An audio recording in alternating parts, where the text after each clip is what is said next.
Isabella, or The Pot of Basil by John Keats, written in 1818 and published in 1820, is a retelling of a story in Boccaccio's Decameron.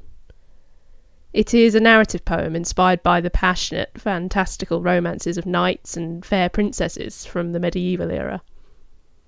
Keats's version of the story is wrapped up in ideas of love, class conflict, and, ultimately, of death.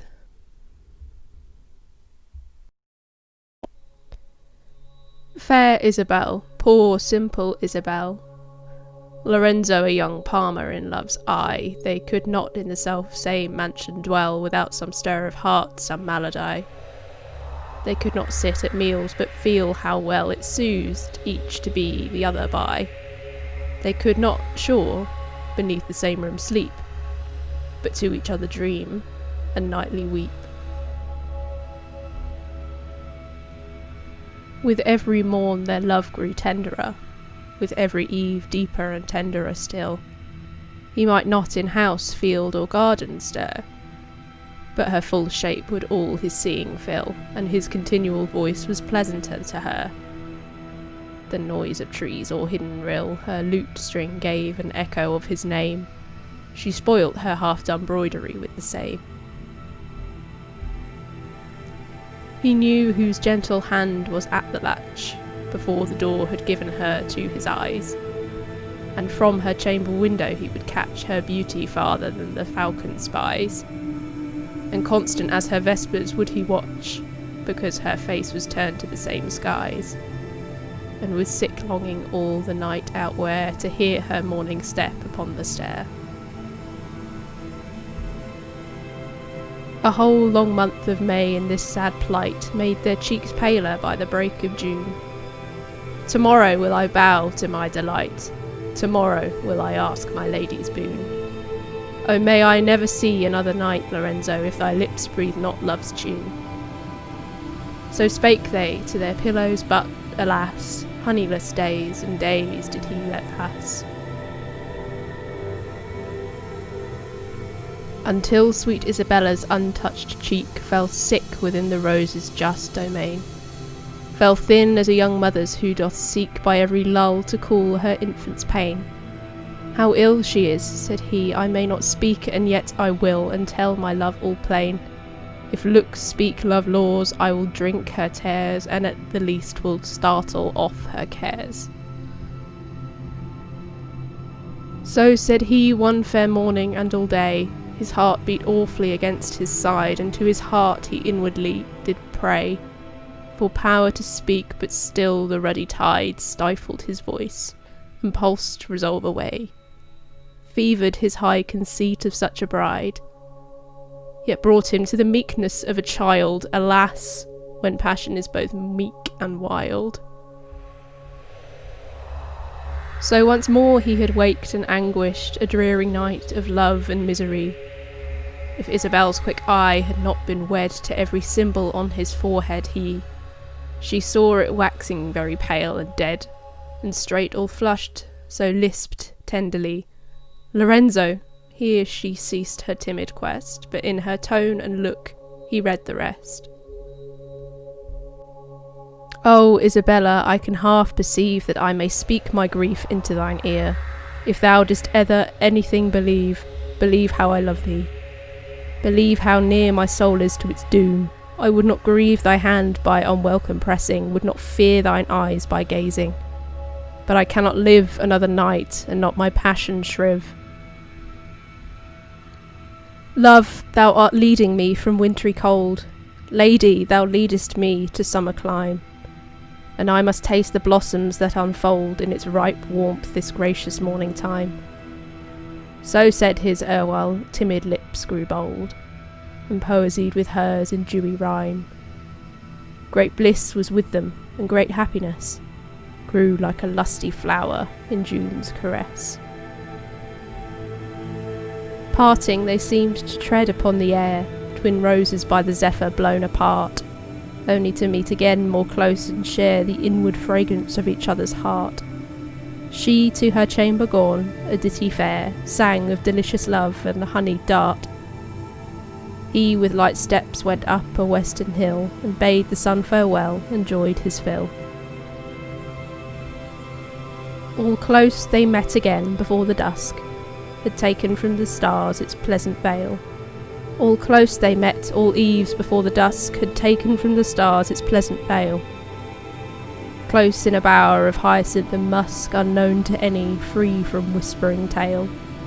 Ah, better had it been for ever so, than idle ears should pleasure in their woe. Were they unhappy then? It cannot be. Too many tears for lovers have been shed, too many sighs give we to them in fee. Too much of pity after they are dead, too many doleful stories do we see. Whose matter in bright gold were best be read, except in such a page where Theseus' spouse over the pathless waves towards him bows. But for the general award of love, the little sweet doth kill much bitterness. Though Dido silent is in undergrove, and Isabella's was a great distress. Though young Lorenzo in warm Indian clove was not embalmed, this truth is not the less. Even bees, the little almsmen of spring bowers, know there is richest juice in poison flowers. With her 2 brothers this fair lady dwelt, enriched from ancestral merchandise, and for them many a weary hand did swelt in torched mines and noisy factories. And many once proud quivered loins did melt in blood from stinging whip, with hollow eyes many all day in dazzling river stood, to take the ritual driftings of the flood.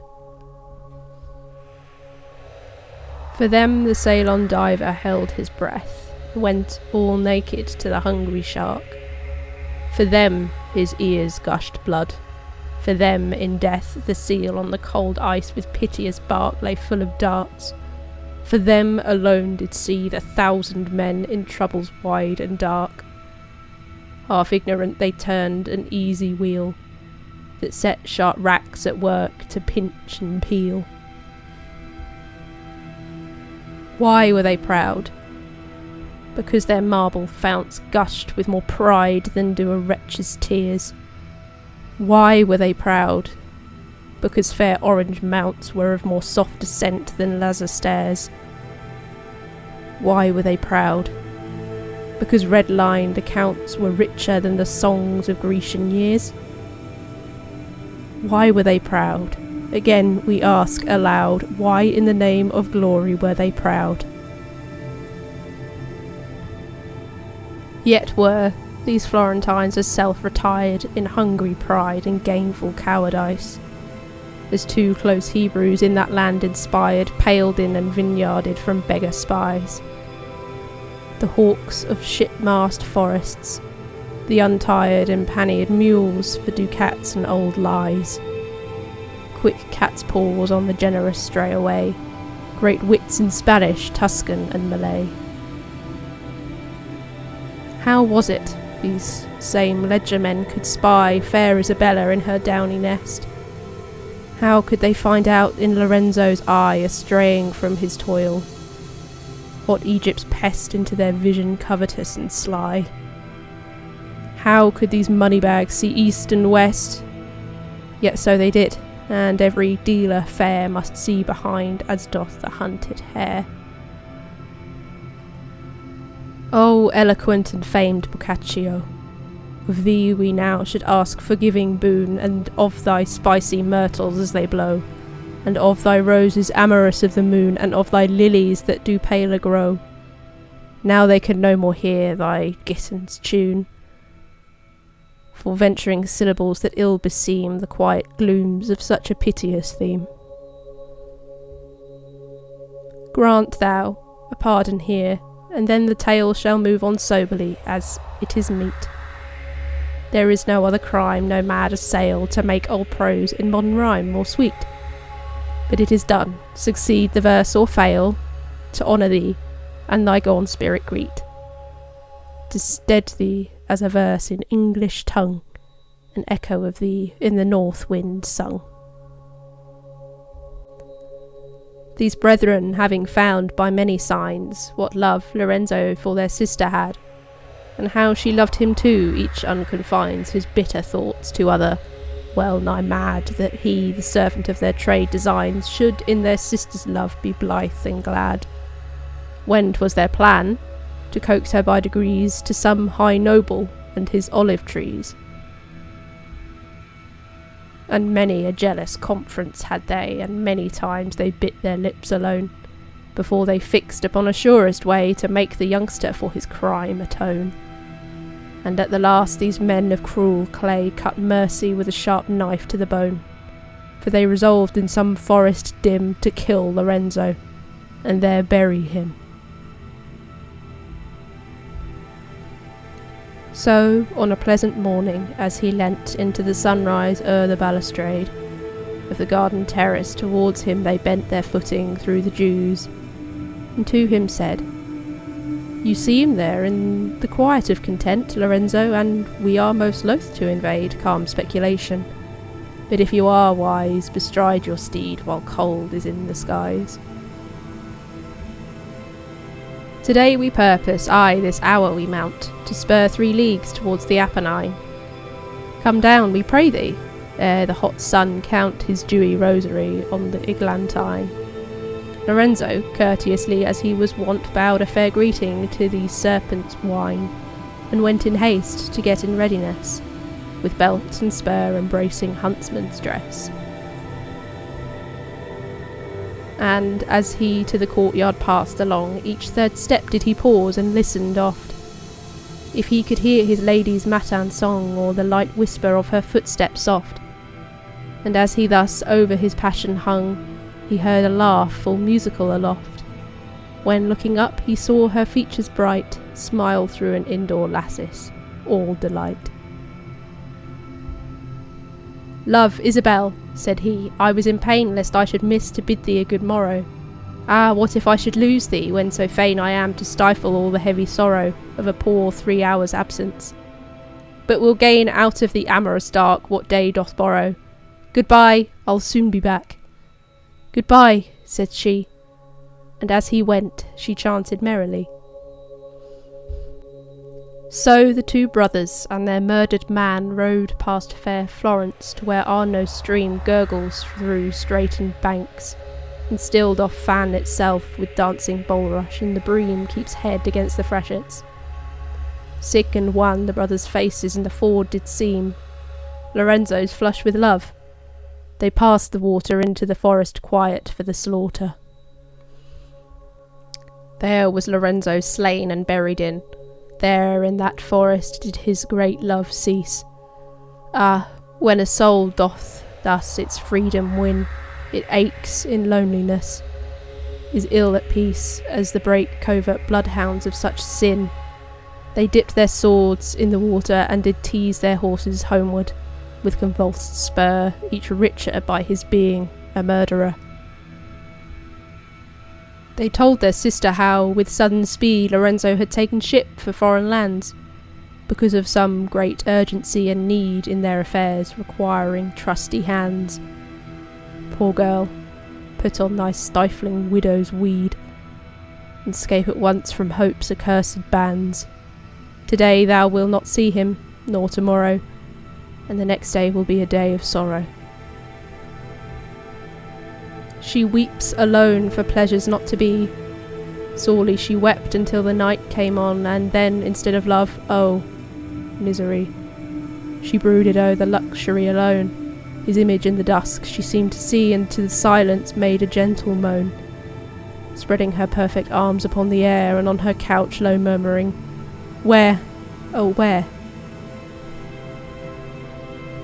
But selfishness, love's cousin, held not long its fiery vigil in her single breast. She fretted for the golden hour, and hung upon the time with feverish unrest.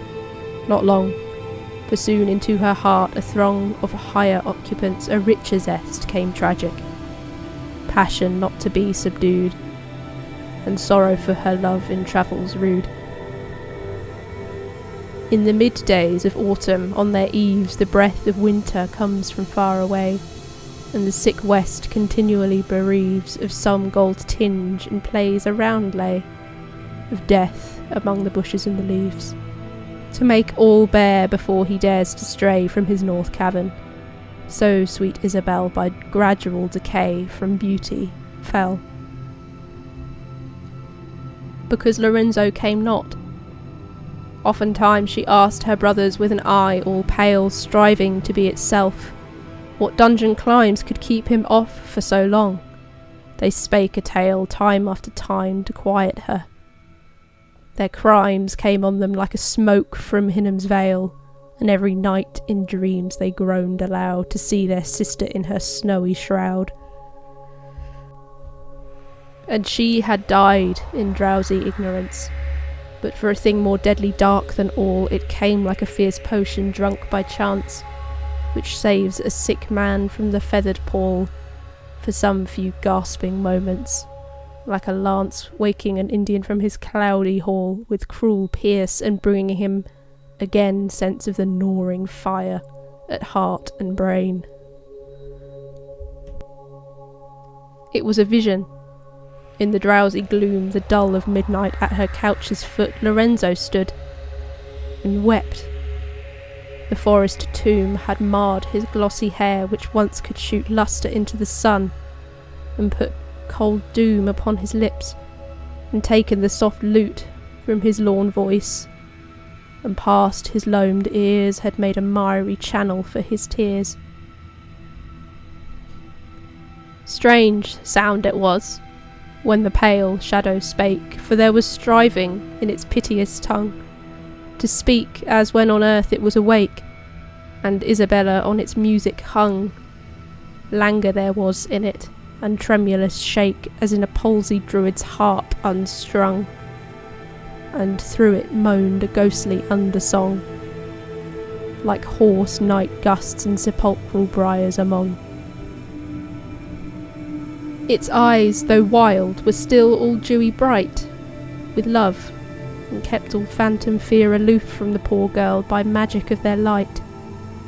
And while it did unthread the horrid woof of the late darkened time, the murderous spite of pride and avarice, the dark pine roof in the forest, and the sodden turfed dell where, without any word, from stabs he fell. Saying, moreover, Isabel, my sweet, red whortleberries droop above my head, and a large flintstone weighs upon my feet. Around me beeches and high chestnuts shed their leaves and prickly nuts. The sheepfold bleat comes from beyond the river to my bed. Go, shed one tear upon my heather bloom, and it shall comfort me within the tomb. I am a shadow now, alas, alas, upon the skirts of human nature dwelling, alone, by chance alone, the holy mass, while little sounds of life are round me knelling, and glossy bees at noon do fieldward pass, and many a chapel bell the hour is telling. Paining me through, those sounds grow strange to me, and thou art distant in humanity. I know what was, I feel full well what is, and I should rage, if spirits could go mad. Though I forget the taste of earthly bliss, that paleness warms my grave, as though I had a seraph chosen from the bright abyss to be my spouse. Thy paleness makes me glad, thy beauty grows upon me, and I feel a greater love through all my essence steal. The spirit mourned adieu, dissolved, and left the atom darkness in a slow turmoil, as when of healthful midnight sleep bereft, thinking on rugged hours and fruitless toil, we put our eyes into a pillowy cleft, and see the spangly gloom froth up and boil. It made sad Isabella's eyelids ache, and in the dawn she started up awake.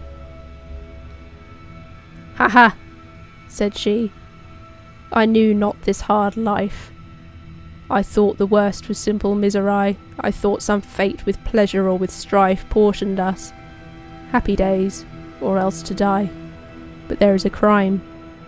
a brother's bloody knife, sweet spirit, thou hast scald my infant's eye. I'll visit thee for this, and kiss thine eyes, and greet thee morn and even in the skies. When the full morning came, she had devised how she might secret to the forest hie, how she might find the clay so dearly prized, and sing to it one latest lullaby, how her short absence might be unsurmised, while she the inmost of the dream would try. Resolved, she took with her an aged nurse, and went into that dismal forest hearse. See, as they creep along the riverside, how she doth whisper to that aged dame, and after looking around the campaign wide, shows her a knife. What feverish, hectic flame burns in thee, child? What good can thee betide that thou shouldst smile again? The evening came, and they had found Lorenzo's earthy bed. The flint was there, the berries at his head.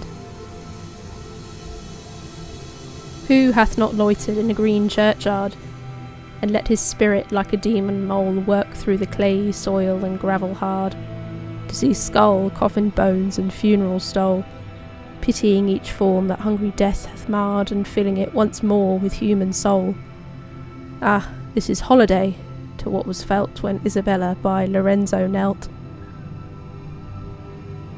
She gazed into the fresh thrown mould, as though one glance did fully all its secrets tell. Clearly she saw, as other eyes would know, pale limbs at bottom of a crystal well.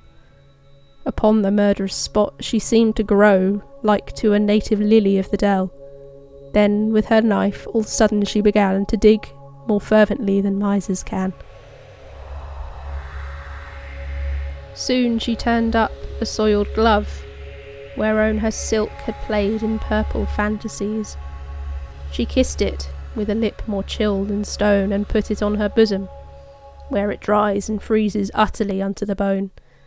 Those dainties made to still an infant's cries, there gan she work again, nor stayed her care but to throw back at times her veiling hair. That old nurse stood beside her wondering, until her heart felt pity to the core at sight of such a dismal labouring, and so she kneeled, with her locks all hoar, and put her lean hands to the horrid thing. 3 hours they laboured at this travail sore. At last they felt the kernel of the grave, and Isabella did not stamp or rave. Ah, wherefore all this wormy circumstance? Why linger at the yawning tomb so long, over the gentleness of old romance? The simple plaining of a minstrel's song, fair reader, at the old tale take a glance, for here in truth it doth not well belong to speak. O turn thee to the very tale, and taste the music of that vision pale. With duller steel than the Persian sword they cut away no formless monster's head, but one whose gentleness did well accord with death as life. The ancient harps have said love never dies, but lives, immortal lord. If love impersonate was ever dead, pale Isabella kissed it and low moaned. 'Twas love, cold, dead indeed, but not dethroned. In anxious secrecy they took it home, and then the prize was all for Isabel. She calmed its wild hair with a golden comb, and all around each eye's sepulchral cell pointed each fringed lash. The smeared loam with tears, as chilly as a dripping well, she drenched away, and still she combed and kept sighing all day, and still she kissed and wept. Then in a silken scarf, sweet with the dews of precious flowers plucked in Araby, and divine liquids come with odorous ooze through the cold serpent pipe refreshfully, she wrapped it up, and for its tomb did choose a garden pot wherein she laid it by, and covered it with mould, and o'er it set sweet basil, which her tears kept ever wet. And she forgot the stars, the moon and sun, and she forgot the blue above the trees, and she forgot the dells where waters run, and she forgot the chilly autumn breeze. She had no knowledge when the day was done, and the new morn she saw not. But in peace hung over her sweet basil evermore, and moistened it with tears unto the core. And so she ever fed it with thin tears, whence thick and green and beautiful it grew, so that it smelt more balmy than its peers of basil tufts in Florence, for it drew nurture besides, and life from human fears. From the fast mouldering head there shut from view, so that the jewel, safely casketed, came forth, and in its perfumed leaf it spread. O melancholy, linger here a while. O music, music, breathe despondingly. O echo, echo from some sombre isle, unknown Lydian, sigh to us, O sigh. Spirits in grief, lift up your heads and smile. Lift up your heads, sweet spirits, heavily, and make a pale light in your cypress glooms, tinting with silver wan your marble tombs. Moan hither, all ye syllables of woe, from the deep throat of sad Melpomene. Through bronze lyre in tragic order go, and touch the strings into a mystery. Sound mournfully upon the winds and low, for simple Isabel is soon to be among the dead. She withers like a palm cut by an Indian for its juicy balm. Oh, leave the palm to wither by itself. Let not quick winter chill its dying hour. It may not be.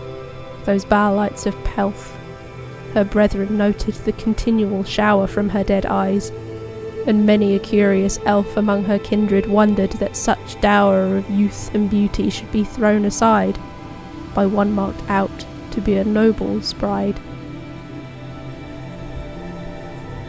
And furthermore, her brethren wondered much why she sat drooping by the basil green, and why it flourished as by magic touch. Greatly they wondered what the thing might mean. They could not surely give belief that such a very nothing would have power to wean her from her own fair youth and pleasures gay, and even remembrance of her love's delay. Therefore they watched a time when they might sift this hidden whim, and long they watched in vain, for seldom did she go to the chapel's thrift, and seldom felt she any hunger pain, and when she left she hurried back as swift as bird on wing to breast its eggs again, and patient as a hen bird sat her there beside her basil, weeping through her hair. Yet they contrived to steal the basil pot, and to examine it in secret place. The thing was vile with green and livid spot, and yet they knew it was Lorenzo's face. The guerdon of their murder they had got, and so left Florence in a moment's space, never to turn again. Away they went with blood upon their heads to banishment. Oh, melancholy, turn thine eyes away. Oh, music, music, breathe despondingly. Oh, echo, echo, on some other day from isles Lethean sigh to us, oh sigh. Spirits of grief, sing not your well away, for Isabel, sweet Isabel, will die. Will die a death too lone and incomplete, now that they have taken away her basil sweet. Piteous, she looked on dead and senseless things, asking for her lost basil amorously, and with melodious chuckle in the strings of her lorn voice, she oftentimes would cry, after the pilgrim in his wanderings, to ask him where her basil was, and why 'twas hid from her.